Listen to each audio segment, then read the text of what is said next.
The time is now 6:17 and it's time for What's Trending. Pirates have invaded the shores of Tampa, Florida. The annual Gasparilla Pirate Festival kicked off Saturday with several boats leading the Jose Gasparilla pirate ship to the Sedan Channel in Tampa Convention Center.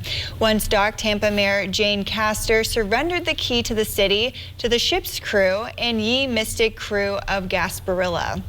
The invasion will be followed up by a 4.5-mile pirate parade made up of more than 100 floats and 5 marching bands and more than 50 crews. The Gasparilla Pirate Festival, which is celebrating its 106th year, is inspired by the mythical pirate Jose Gaspar, who supposedly terrorized the Gulf Coast in the late 18th century and early 19th centuries. Now, I don't know if you guys know, but fun fact, I am obsessed with pirates. I love Pirates of the Caribbean. We have like pirates from back home on the Cape, like Blackbeard and everything like that. So this would be something that I would definitely attend. I think that's so much fun to dress up as a pirate and a swashbuckler and do all that fun stuff. I think it'd be a lot of fun to go to as well, especially all those people that were on the ship. That's a lot of people there. Yeah. It's a big event. Yeah, I'd love to go and be on that ship right there, actually. It looks like they're also firing a cannon. Yeah, they are firing a cannon. That's at least like it looks goals like of life. So fire a cannon.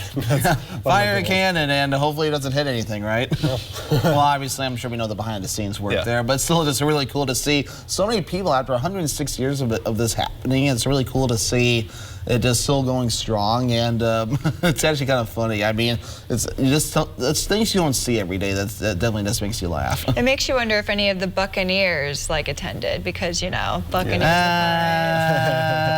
Well, work on the puns earlier this morning. Trying. She's trying, and we call her the pun queen for a reason, right? Yes. Nice. So, talking with the Buccaneers, multiple reports indicate the NFL quarterback and Buccaneers quarterback, and arguably the greatest of all time, may be hanging up his helmet. Sources close to Tom Brady say the 7-time Super Bowl champion is calling it a career at the age of 44.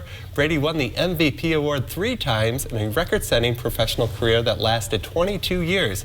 Last season, Brady led the Tampa Bay Buccaneers to their first Super Bowl victory since the early 2000s. Prior to that, he spent 2 decades leading the New England Patriots to 6 Super Bowl titles. Over his career, Brady set records for the most touchdowns and playoff wins, records unlikely to ever be broken.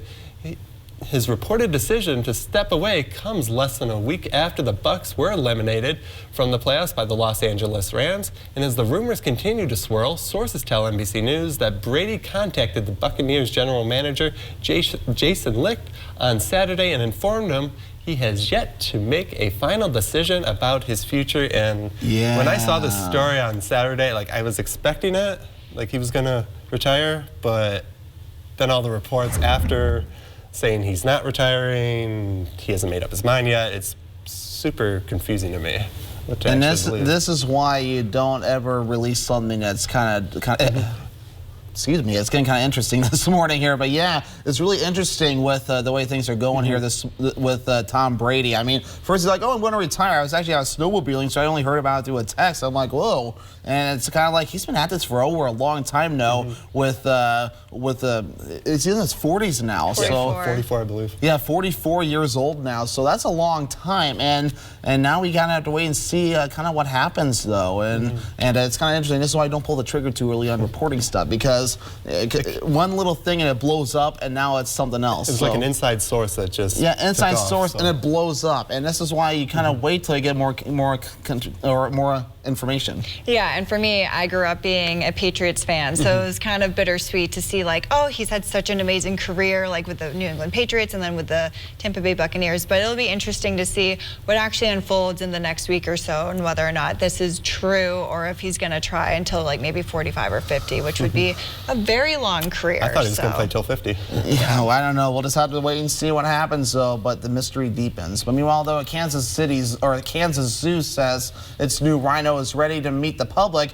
The Rolling Hills Zoo And the Salina is now allowing guests to see its southern white rhino calf. The male calf was the first rhino ever born at the zoo, and he is now 7 weeks old. And the zoo says he is very playful, and the zoo says it will close the barn if they see any signs of distress during visitation hours. And there are also rules in place for those viewing the calf. For instance, guests must bring their own face mask to enter the rhino barn. So that's kind of cool, a new calf born. It's always cool to see baby animals being born, and now another one. And of course, gotta keep the animals safe. I mean, they can catch that darn virus like we can. So I'm so excited for this. He is so cute. Like just him running around and like being with his mom or his dad. Like, oh my goodness, it just makes my heart so happy. Yeah, it's really cute. I hope everything turns out well and like visitors are like respectful to all. yeah, let's hope the visitors are respectful.